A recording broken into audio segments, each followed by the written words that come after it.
They must have come this way. Think! I've no idea who it is you think I might have seen. I've been busy with my research. I do not have time to... Victor Rookwood don't give a doxy's nip back your time. Oi! Speak of the devil. Mr. Rookwood would like a word with you. A student? You can't be so... Enough out of you. Leave her alone. Stupefy! You're like shame. Look what you've done. You paid for that.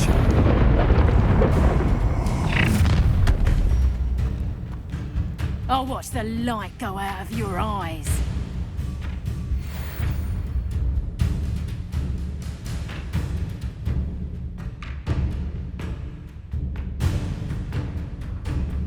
Perhaps some patio.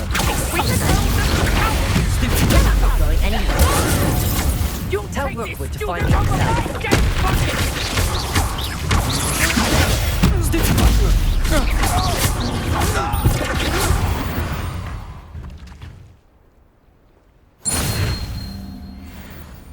What on earth just happened? I've never been accosted in such a manner, and so close to Hogwarts.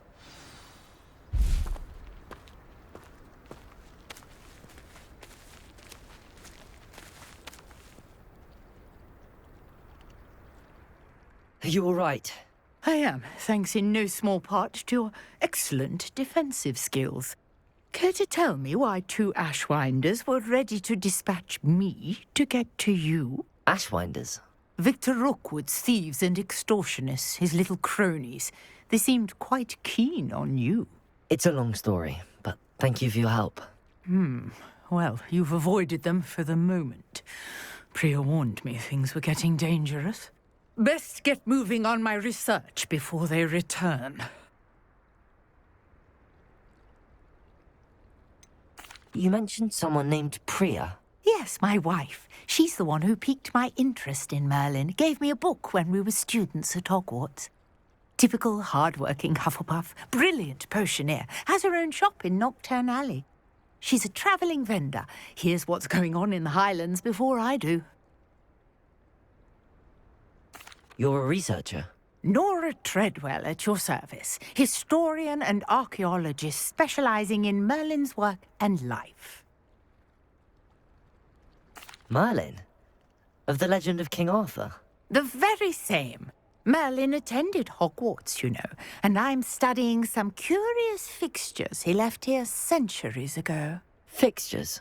These vine-covered pillars, dozens of them, all around the area. I've taken to calling them the Trials of Merlin.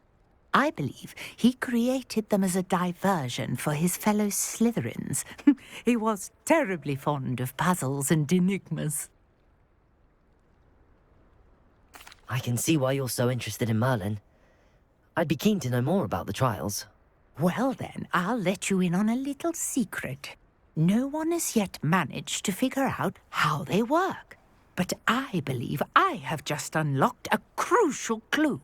I suspect that Mallowsweet is an important component in getting the trials to work. Mallowsweet? Versatile herb. Merlin repeatedly mentioned it in his writings. I had just arrived to test my theory when I was so rudely interrupted. You see, each swirl in Merlin's writing has a symbol in the centre. That started me thinking, what if... The Mallowsweet is meant to be placed at the centre of the symbols. Precisely. Would you care to do the honours? We can see what comes of our little hypothesis. I brought a trunk chock full of Mallowsweet with me. It's just over there by my tent.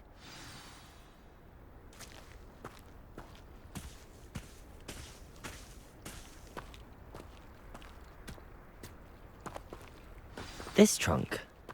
Yes, take plenty, even if you already have some. I have the Mallowsweet. Lovely. Now, notice the vines on these pillars here, as well as a stone swell on the ground.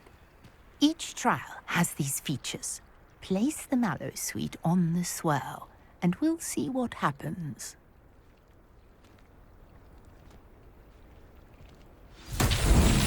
My word! Did you see that? The vines disappeared.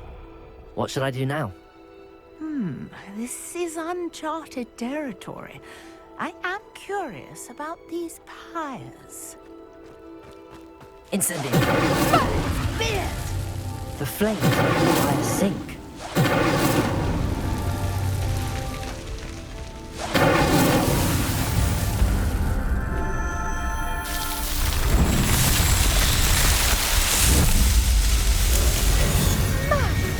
There, how beautiful! What a day. I can hardly believe it.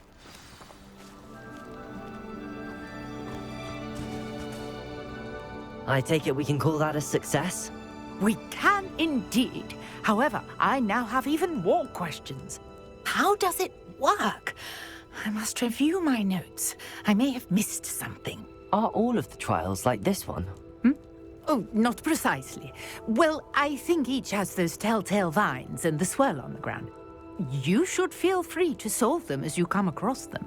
I believe I have what I need to continue my research. My guess is that each will also require mallow sweet, which you can find in Hogsmeade should you need more. I really must be off. Such a pleasure to meet you. And do be careful out here. Now, I've got what I needed. I shall return to the safety of my notes and books.